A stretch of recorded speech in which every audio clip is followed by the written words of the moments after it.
Formosa Optical confirms search, operations unaffected. Mataian Lake flood threat remains. South Africa renames Taiwan missions. Drone activity confirmed at multiple Danish airports. Landmark deal paves way for cheaper HIV prevention shot. Malawi's ex-president wins election in comeback at 85. Labubu dolls account for 90% of fake toys seized at UK border. Canada's top court halts cull of nearly 400 ostriches.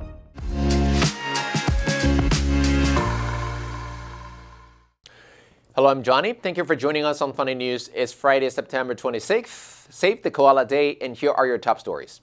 And for today's Taiwan news, Formosa Optical's Vice Chairman Cai Guoping and General Manager Cai Yishan allegedly diverted franchise revenues into personal accounts from 2015 to 2021.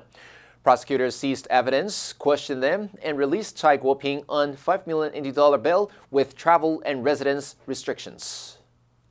Hualien's Mataian Creek Barrier Lake still holds nearly 20 million tons of water. Expert Li Hongyuan warns seepage could enlarge cracks, causing massive floods.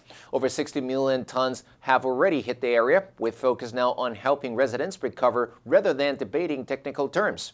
In the meantime, volunteers face a huge surge of donations, many unsuitable, urging disaster zones on trash bins.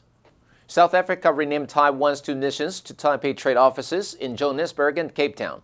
Taiwan's Ministry of Foreign Affairs planned countermeasures, including chip export restrictions, but paused after South Africa requested talks on the mission's status. And in global news, Denmark's Aalborg Airport in the country's north has been closed after unauthorized drones were seen in its airspace. 3 other smaller airports in the country's southern region also reported drone activity, but were not closed. The incident comes after the country's Copenhagen airport was forced to close earlier this week due to a drone incursion, which the Prime Minister described as the most severe attack on Danish infrastructure so far. Police said the devices could be seen from the ground, adding they couldn't rule out the activity being a prank. On Monday, Kastrup Airport in Copenhagen was forced to shut for several hours following the sighting of a number of drones. Prime Minister Mette Frederiksen said, "It says something about the times we live in and what we as a society must be prepared to deal with." Russian involvement could not be ruled out, although Kremlin spokesman Dmitry Peskov called the allegations unfounded. The North Jutland police released a statement saying they were monitoring the situation at Aalborg closely but could not elaborate on how many drones were involved. A new HIV prevention drug will be made available at a lower cost in over 100 low-income countries within 2 years, a move expected to give millions access to the breakthrough treatment and potentially bring the world closer to ending the HIV/AIDS epidemic. The injectable drug is due to be rolled out as early as the end of this year at a cost of $28,000 per person annually, but Wednesday's announcement promised to slash that price to just $40. The lower-cost version will be rolled out in 2027 across 120 low- and middle-income countries. Scientists say the drug prevents the virus from replicating inside cells. The agreement, announced on Wednesday, was reached between the Clinton Health Access Initiative, the Gates Foundation, and other groups, including South Africa's Wits RHI Research Institute. A professor from RHI said, "For many low- and middle-income countries, affordable access to HIV prevention is not a luxury, it is a necessity." She added that lenacapavir has the potential to transform prevention, especially for young people and underserved communities who struggle with frequent clinic visits.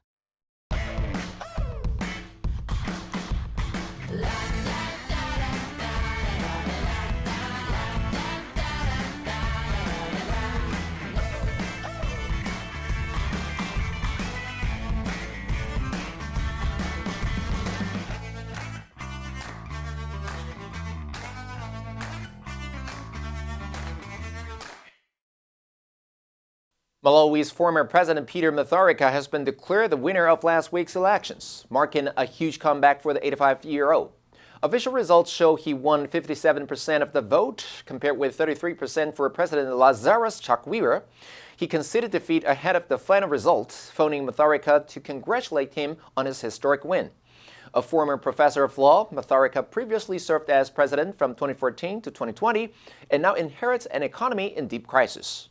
The official inflation rate is close to 30%, with a frozen chicken in a supermarket in the capital, Lilongwe, costing about $20 in a nation where most people live on $2 a day or less. The Election Commission said it took the full 8 days allowed to announce the result because it wanted to carefully verify everything and address complaints first. The 2019 election, also won by Mataian, was annulled by the country's highest court, which found widespread irregularities, including the use of correction fluid to alter results. Chakwera went on to win the rerun by a huge margin the following year. According to Home Office data, Labubu dolls made up 90% of the £3.5 million worth of fake toys seized at the UK border so far this year. Labubu is a quirky monster character popularized through a collaboration with toy store Pop Mart.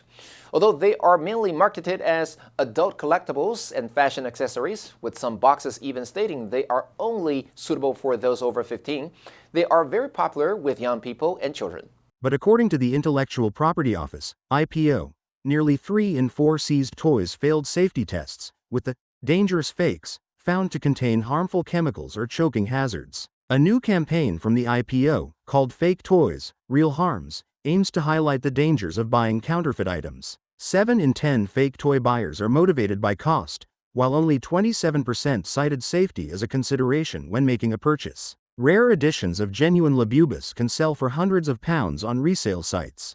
Demand for the limited edition toys grew so intense that Pop Mart paused sales in all 16 of its UK shops in May after reports of customers fighting over them. The toys are now sold through an online lottery system. Canada's Supreme Court has delayed the planned execution of nearly 400 ostriches at a farm in British Columbia over an avian flu outbreak, after the farm owners protested the Cull order. It is the latest development in a case that has drawn international attention, including from senior White House officials. The Supreme Court of Canada's decision will temporarily halt the planned culling of the birds by the Canadian Food Inspection Agency, while the owners appeal. It comes a day after police briefly arrested the owners of Universal Ostrich Farms for obstructing food inspection agents from performing their duties.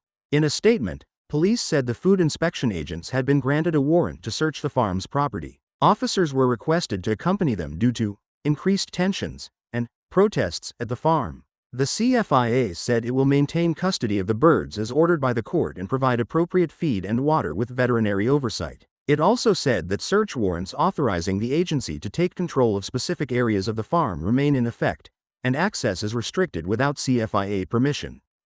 The answer for yesterday was B, shattered.